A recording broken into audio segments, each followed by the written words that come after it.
Okay. Well, believe it or not, this is my fourth attempt at filming this video. Forget my cameras, forget to put my battery in the camera. I did actually record this ride once, and the footage was great, but unfortunately about 6 minutes into it, for some reason the camera decided it was going to freeze on me, and so missed all of my other talk on what I was talking about. I was going to use half of that footage and sort of go back to where I left off last time, but then I couldn't remember what I talked about. I thought, that kind of genuine response to how the bike is running is going to be all lost now, which is really annoying, but hey ho. It was a nice sunny day though. Also, I did get to look back at the footage and see that my audio recorder in my helmet worked pretty good, which was nice. A nice surprise. Usually all that sort of stuff doesn't work out for me, but it worked alright. I actually made a note to myself that I don't need to shout because it picks up pretty good. So there we are. Unfortunately the light is dying out, and I really wanted to get this in the daylight, but we got some bad weather coming for the rest of the week, and this is going to be the only chance I get to do it. So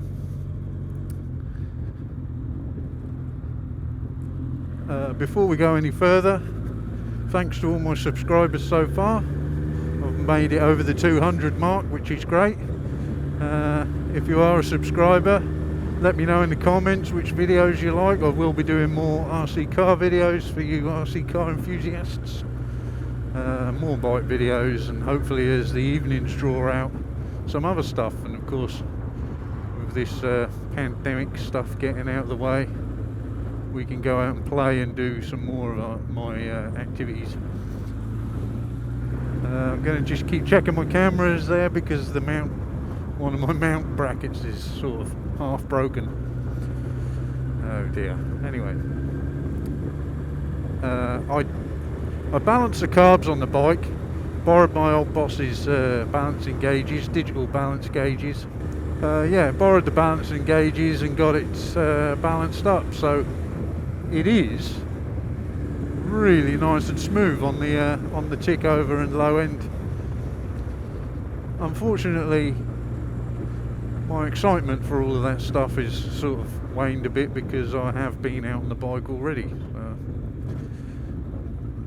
But it is nice to ride. If you want to check out that balancing footage, I am going to put it on the end of this video for those of you that are interested. So right at the end of this video, there'll be a bit of footage of that, just sort of dialing that in a bit. It's not very exciting, but some of you might find it interesting to look at.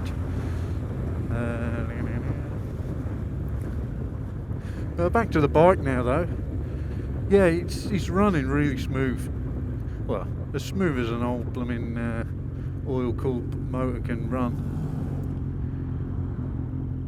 It's got plenty of power. You can catch it out. I was commenting on the previous video that you don't get to see that you can't catch it out, and then I did.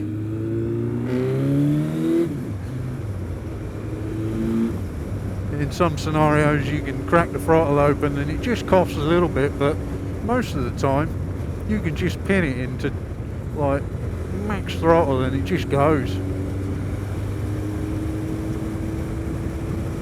Which this bike's never been like that before. On the old carbs it just never, it wasn't happy unless you were driving like under positive power. If you were trying to go along with the traffic like I am now, it would be coughing and farting and, well, not, it's just sort of bucking. Like the fueling was never right. And I never, apart from when I first got this bike, which was over 15 years ago, with its original motor and everything, it's never ridden smoothly like that. It was great if you were just firing around and being quite aggressive with it, but you couldn't just sit there and relax. It was always a battle or a bit of a handful. But now it's got that sort of commutability. It's really nice to ride.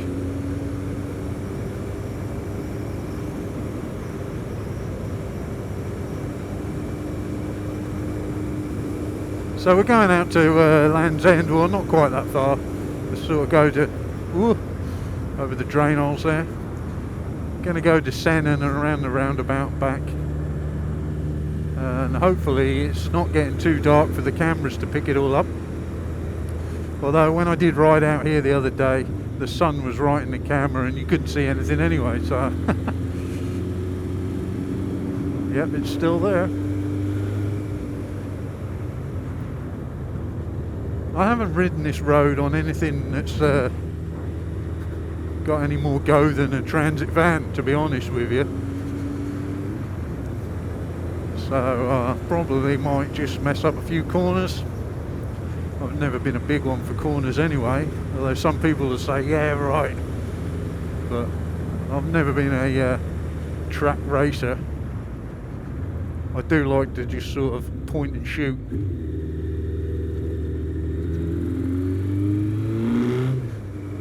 And of course the road surface isn't the same. You forget where the manhole covers are, or they're worse than they used to be.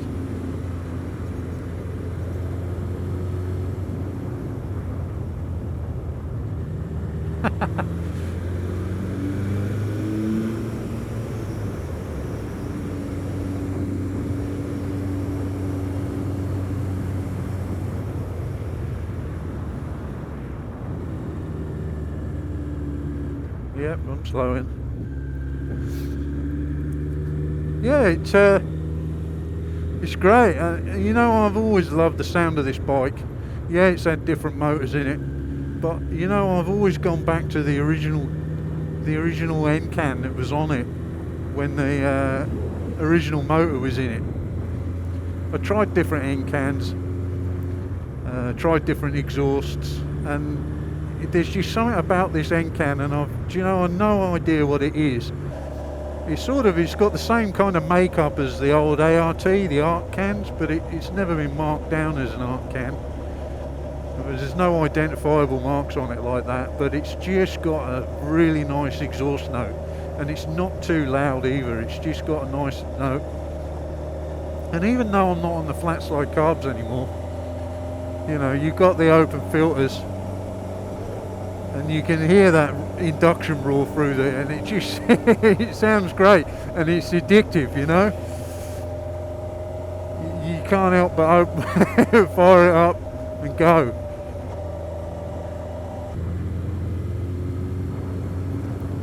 But just again, going back to the fueling, at the moment I'm on the 155 mains. I'm on the top setting on the needles, so it's as rich as it can go on the needles, and I'm about a 2 1/4 turns out on the pilots, and that's where it seemed to be most happy on the tick over and that general pickup. But I do think that it is just a touch too lean again. I put new plugs in it like you would do if you was changing a motor, and the plugs have been too clean to get a reading.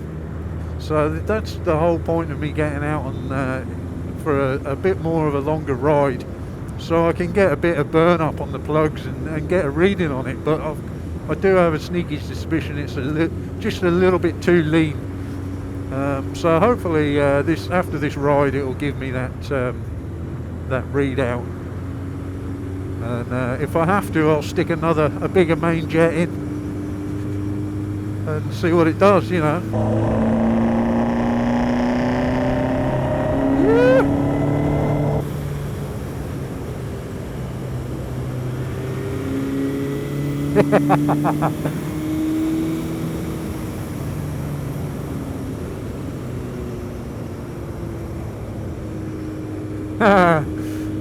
There's some fantastic sort of S-bends on this road. I've got really long gearing on this bike. Originally I wanted to do a Land's End of John O'Groats on it, and I was going to build another fuel tank in the tailpiece.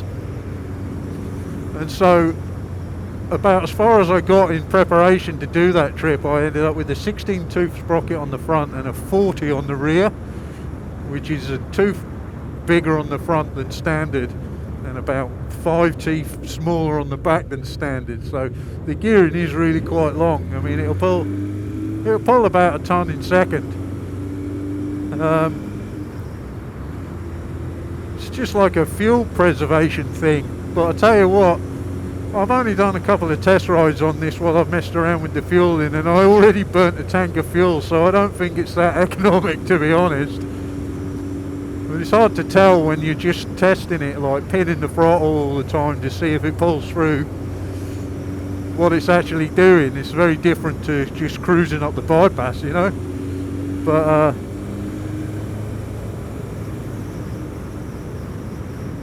I forgot what I was talking about now.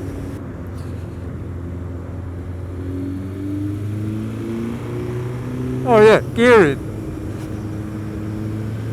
So it is quite long in the gearing. It sounds really sort of subtle when you're accelerating, but it is actually accelerating pretty hard. It's quite it's quite deceptive.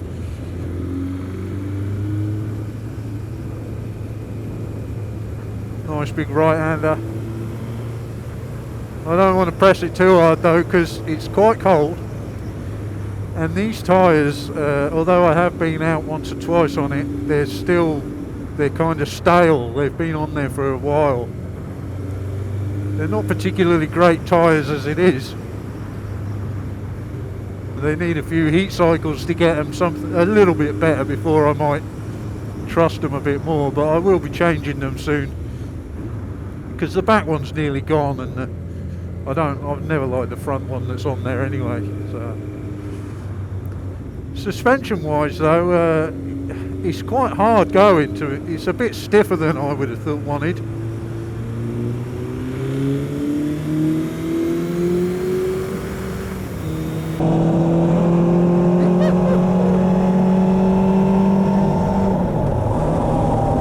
Oh yeah.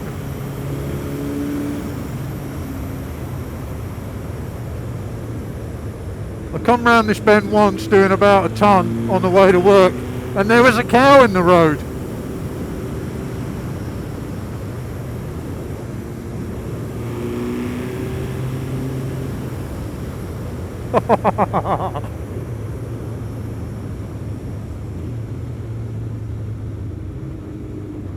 Oh, whole load of drains on this corner coming out of it. You have to pick your line through them.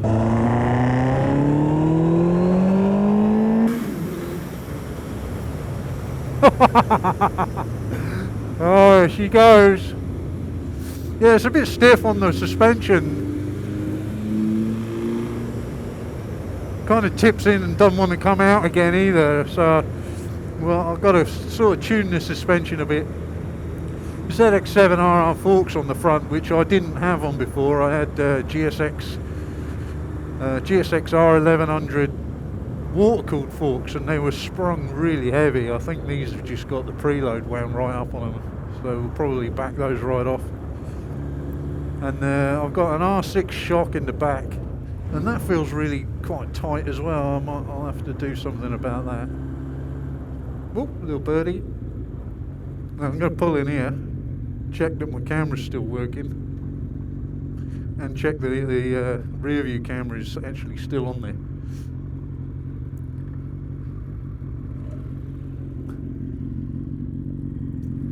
Yep, still there.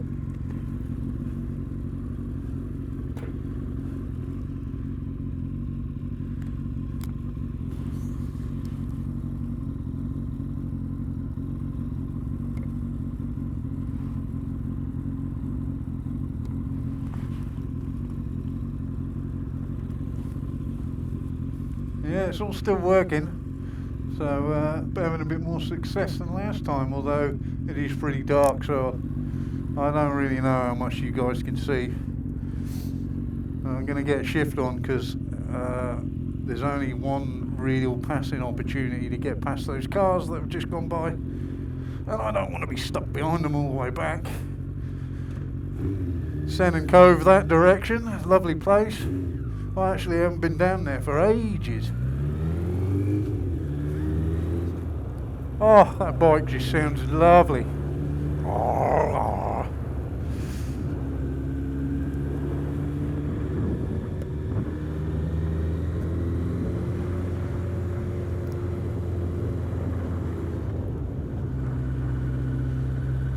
The other night I had a little flicker off my headlight. I got two there, but one of them's a bit crap, and the other one's the good one. And the dip disappeared. So I was left with the crap one, and that wasn't too smart.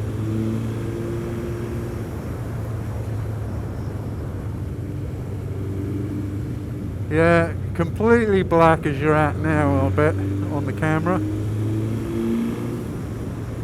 Fortunately, I do know this road pretty good,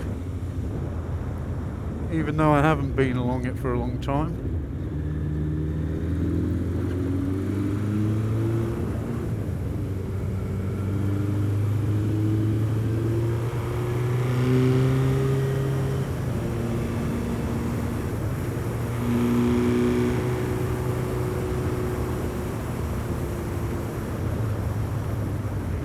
Over another manhole. Get past Mr. 4x4.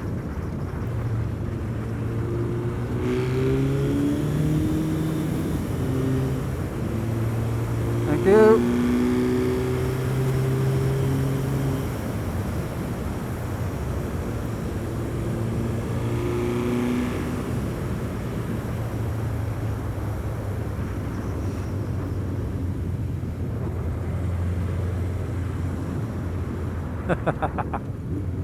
It is quite flickable, this bike. They're so short.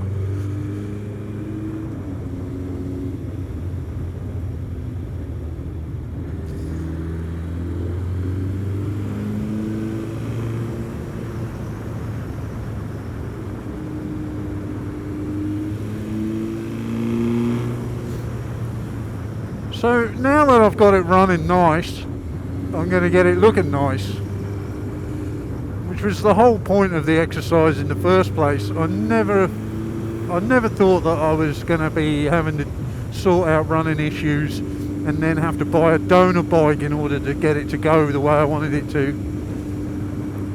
So it's been quite a long old road, really, just sort of hanging out trying to wait for a bike to pop up.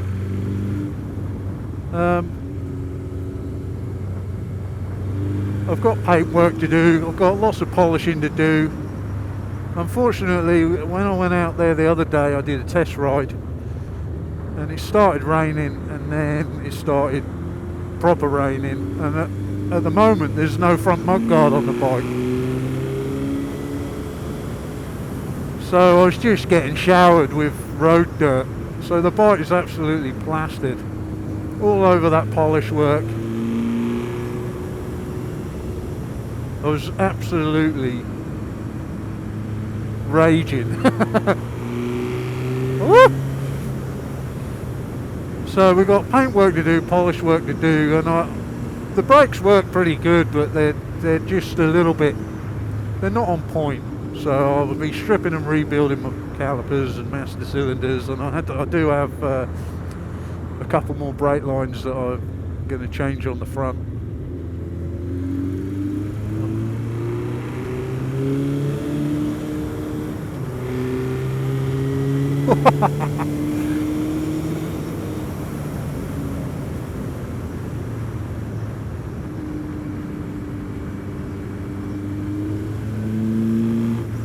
But now that it's in a running state, I'm really pleased that I can just get on it and go out for an hour. Even though it looks a bit ratty, I know that I can just pick away at it. So what I'm going to do now is I'll take it from the unit back home, and it'll go in the garage at home, which means I can just pop out in the evening and do an hour or so on it, and then I'm going to bring the Gsxr 750, the green one, down to the unit and finish that off. Now I did manage to buy a that was a right bump, that was.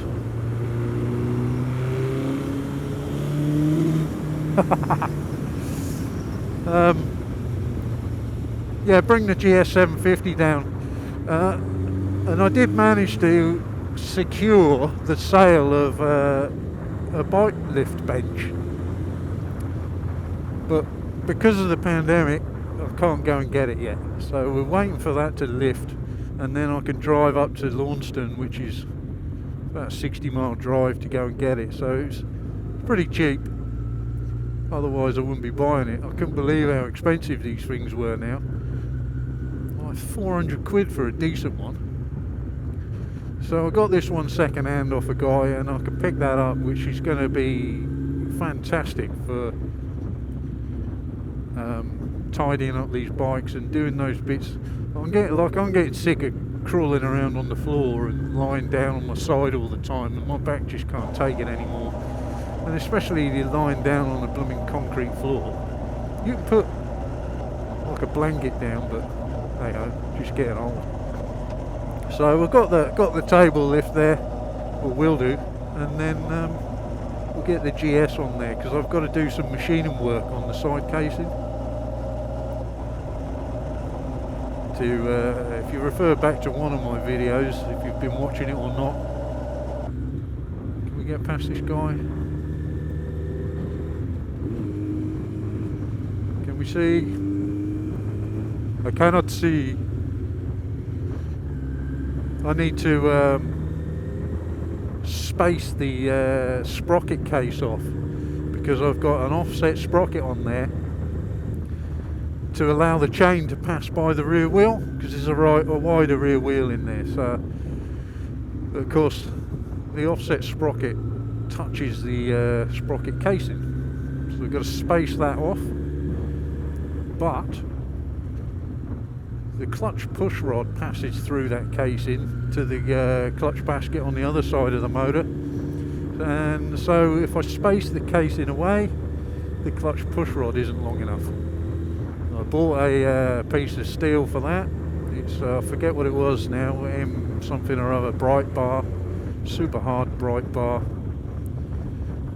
to machine up a new one of those, and some Gsxr spaces. So it's going to be a whole lot easier to do that on the bench. But like I say, I'll take all of that down to the unit. The slabby will come home, get tidied up. Well, this isn't very fun.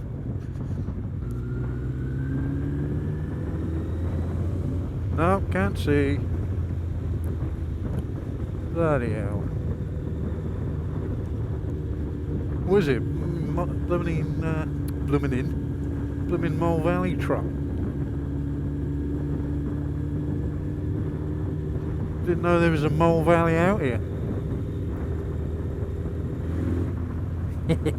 Oh.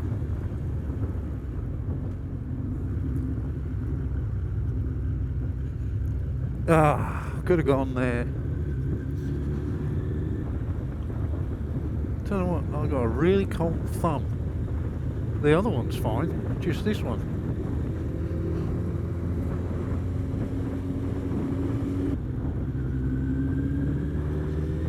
Here we go.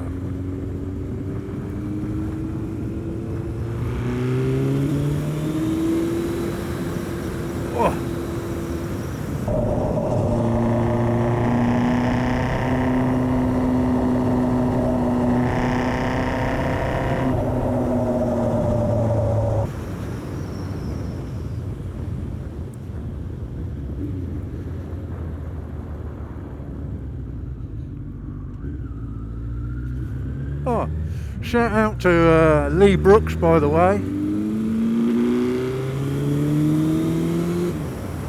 Your bike's looking good, mate. It's coming on. Keep at it. I'm sure you'll get it together before that deadline.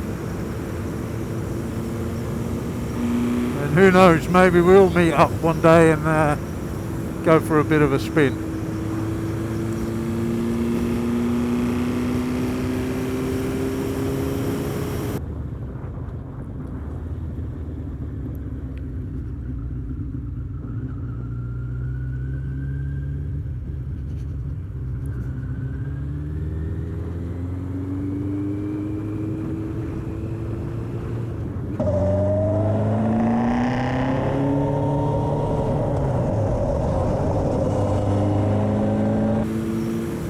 miss being able to do that.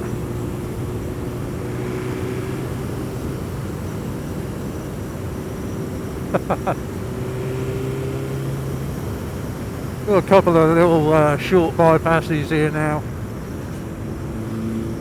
Give it a little pull in first and second.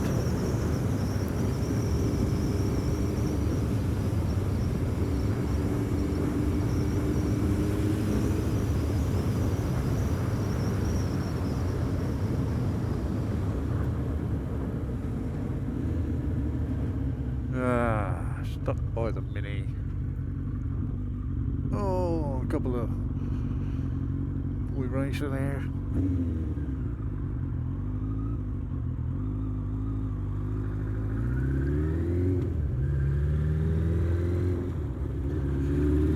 Gonna stay out there, are you?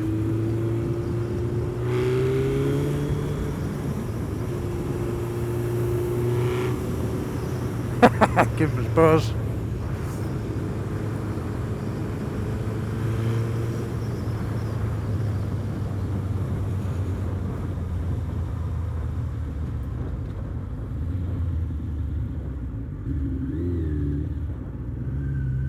Well, I think we'll have to go down the bypass.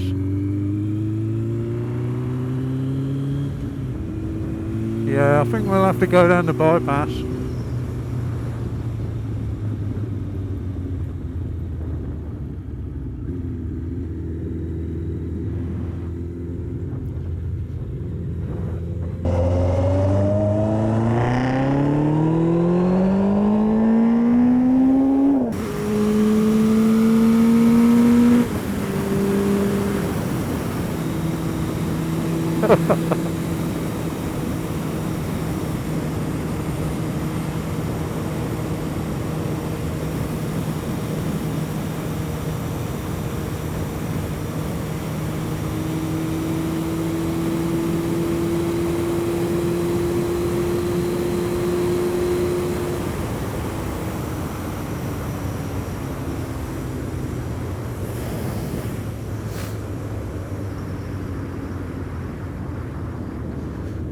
Itself just a slight little niggle there, right up, I don't know what sort of RPM, probably about 8.5, 9,000, just where it started to feel a bit dry. You know, like if you try screaming with a really dry throat, you can scream, but it's not very nice. Or if you take a drink of a glass of milk and then scream, it's going to sound a lot more sort of plush, if you like. And you kind of get that feeling with when they're a bit lean. When it's lean, it will do it, but it feels really strung out. In fact, you know, some stuff runs quicker when it's lean, but if it's too lean, it's really strung out and kind of dry feeling. Almost protesting at you, whereas when they're a bit sort of more richened up, it feels a lot more plush, and it kind of just stepped outside of that plushness into sort of protesting at me, you know. So I'm pretty sure that we need to go up on that main jet. I've got a 160, so I'll probably take the 155s out and put the 160s in. In fact, I've got 157.5s, but I think we'll just go straight for 160 and give it a nice easy life, if that's what helps it. So anyway, thanks for watching. I'll catch you later. Cheers.